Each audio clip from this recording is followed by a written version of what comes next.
Shri Gayatri tours and travels Chardham యాత్ర complete travel plan. సాధారణంగా ఒక సామాన్యుడు తన సమస్యపై గళమెత్తాలంటే ఎన్నో ఆంక్షలు, ఎంతో భయం. కానీ తన బాధ్యతను మరిచి ప్రజల సౌకర్యాన్ని కాలరాసే ఏ నాయకుడైనా సామాన్యుడి సహనం నశిస్తే ఎలా ఉంటుందో ముంబై వీధుల్లో ఒక దృశ్యం మనకు కళ్ళకు కట్టింది. ఎదురుగా ఉన్నది రాష్ట్ర మంత్రి, చుట్టూ పోలీసులు, వందలాది మంది కార్యకర్తలు. బట్ ఆ మహిళ అవేవి పట్టించుకోలేదు. తన బిడ్డ కోసం, తన సమయం కోసం, తోటి పౌరుల ఇబ్బంది కోసం ఆమె ప్రశ్నించిన తీరు ఇప్పుడు దేశవ్యాప్తంగా చర్చనీయాంశమే అయింది. అహంకారానికి ఆవేదనకు మధ్య జరిగిన ఆ పోరాటం ఏంటో ఇప్పుడు తెలుసుకునే ప్రయత్నం చేద్దాం.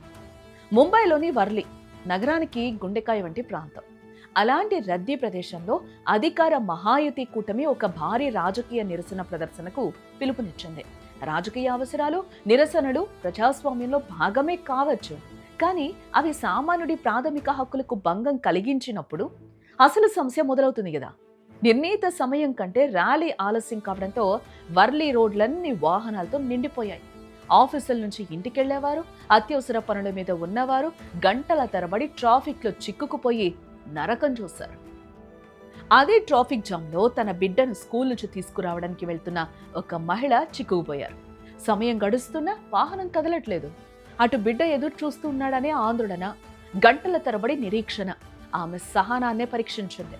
సాధారణంగా మనం ఇలాంటి సమయాల్లో అసహనానికి లోనవుతూ ఉంటాం. బట్ రాజకీయ నాయకులను నేరుగా ప్రశ్నించేందుకు వెనకాడతాం కదా. కానీ ఆ మహిళ మౌనంగా ఉండలేకపోయారు.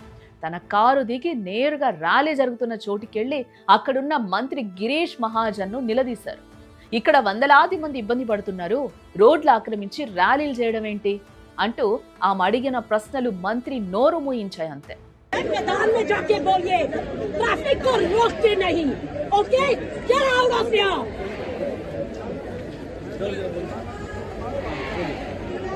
Did you not understand? Did you not understand? अरे जाइए.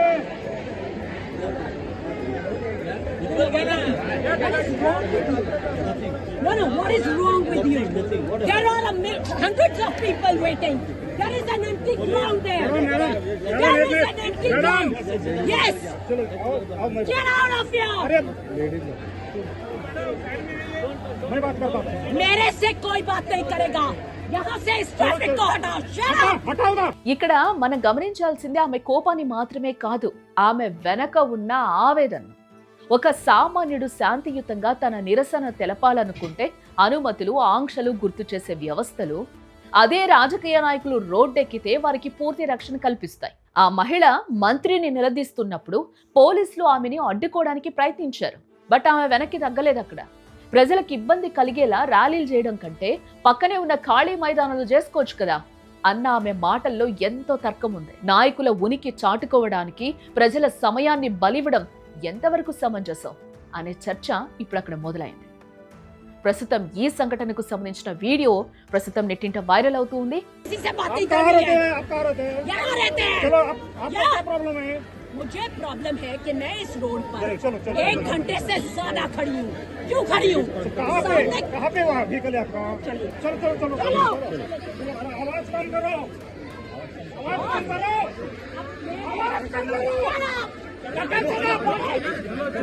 ఆ మహిళ చూపిన ధైర్యాన్ని ప్రతి ఒక్కరు కూడా అభినందిస్తూ ఉన్నారు. ఇది కేవలం ఒక వ్యక్తి కోపం కాదు, ఏళ్ల తరబడి రాజకీయ నాయకుల తీరుపై సామాన్యుడి మనసులో గూడు కట్టుకున్న అసహనం. నాయకులంటే ప్రజలకు మార్గదర్శకులుగా ఉండాలి, కానీ ప్రజలకే అడ్డంకులుగా మారకూడదు కదా. ఈ సంఘటన ద్వారా రాజకీయ పార్టీలు ఒక పాఠం నేర్చుకోవాలి. అధికారం అంటే అది బాధ్యత అని, ప్రజల సౌకర్యం అంటే ఏ రాజకీయ ప్రయోజనం ముఖ్యం కాదని గుర్తించాలి. అప్పుడే ప్రజాస్వామ్యానికి నిజమైన అర్థం లభిస్తుంది.